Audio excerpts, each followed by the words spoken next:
Guys, ada update terbaru daripada YouTube berkaitan dengan YouTube Partner Program ataupun YPP. Jom kita bedah satu-satu apa yang kita boleh dapat dan apa yang korang perlu tahu dalam update yang terbaru daripada YouTube. Korang perasan tak? Landscape YouTube sekarang ni sudah mula berubah sedikit-sedikit. Kalau dulu begini, sekarang begitu. Alright, so sekarang ni, kalau korang ingat buat content short sendiri tu sudah cukup untuk buat duit, korang kena dengar video ni.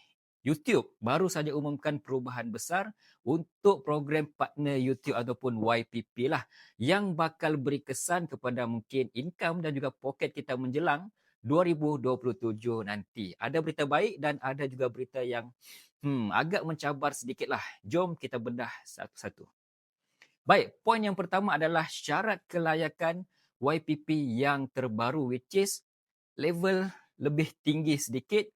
Okey, untuk korang yang baru nak mula ataupun tengah struggle nak monetize korang punya channel YouTube tu sekarang kan, ada syarat baru bermula 1 Februari 2027 tahun hadapan.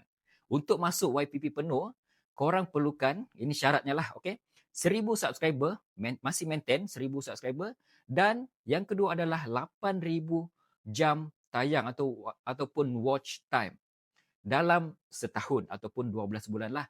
Ataupun 20 juta tontonan shorts dalam 90 hari ataupun 3 bulan. Yes, korang boleh perasan sebelum ni 4000 jam tontonan watch time. Jam tontonan tu naik 2 kali ganda menjadi 8000 jam tayang. Tapi jangan panik dulu, kalau korang dah sedia ada dalam YPP, status korang tidak akan terjejas dengan perubahan yang terbaru ni. Syarat untuk fan funding juga macam super chat ataupun join membership masih lagi kekal macam sekarang. Alright? Kita masuk poin yang kedua iaitu shorts dan juga insentif baru. Satu lagi benda penting untuk korang yang fokus ataupun aktif buat video short di YouTube. Korang juga kena kekalkan sekurang-kurangnya 10 juta tontonan short dalam 90 hari untuk dapat bahagian iklan setiap bulan kan. Tapi yang menariknya untuk update terbaru ni adalah YouTube sekarang bukan lagi pandang tontonan semata-mata.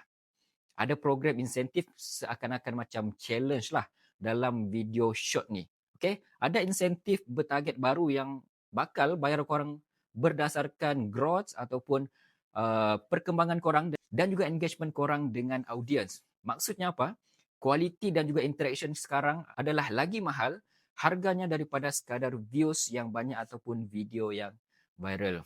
Ini agak menarik untuk korang yang aktif buat video short di YouTube dan ada banyak views lah.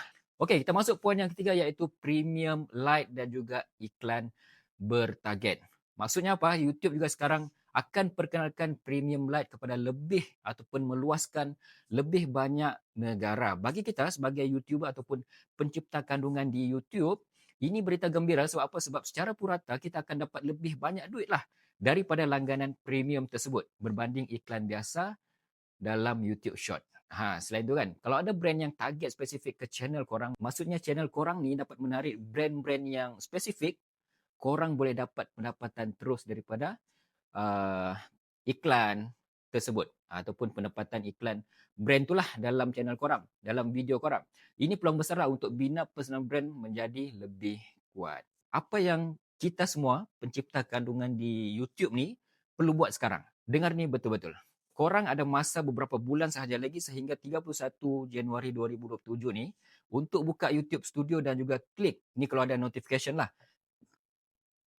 klik setuju ataupun agree pada syarat baru ni. Kalau terlepas tarik ni mungkin korang susah untuk generate income lah daripada YouTube ni. Baik, caranya senang saja, korang hanya pergi ke dashboard YouTube Studio. Ini korang tunggulah notification daripada YouTube. Cari notification tu, klik dan tinjau dan terima. Korang baca dululah modul dan juga syarat tu, then boleh klik setuju. Saya sarankan klik saja setuju supaya semua modul tu, setuju semua modul tu untuk maksimumkan korang punya pendapatan lah selepas ini di YouTube. Korang dapat sponsorship, korang dapat premium light dan juga korang punya iklan. Baik, secara kesimpulannya apa yang kita boleh rumuskan daripada update terbaru daripada YouTube ni adalah kita nampak YouTube ni dia nak kita lebih fokus kepada audiens yang berkualiti lah. Jadi jangan sekadar kejar viral, tapi bina korang punya komuniti dalam channel YouTube. Kalau korang nak tahu lebih lanjut, boleh klik link di bawah artikel yang YouTube sudah sediakan kepada kita untuk kita baca.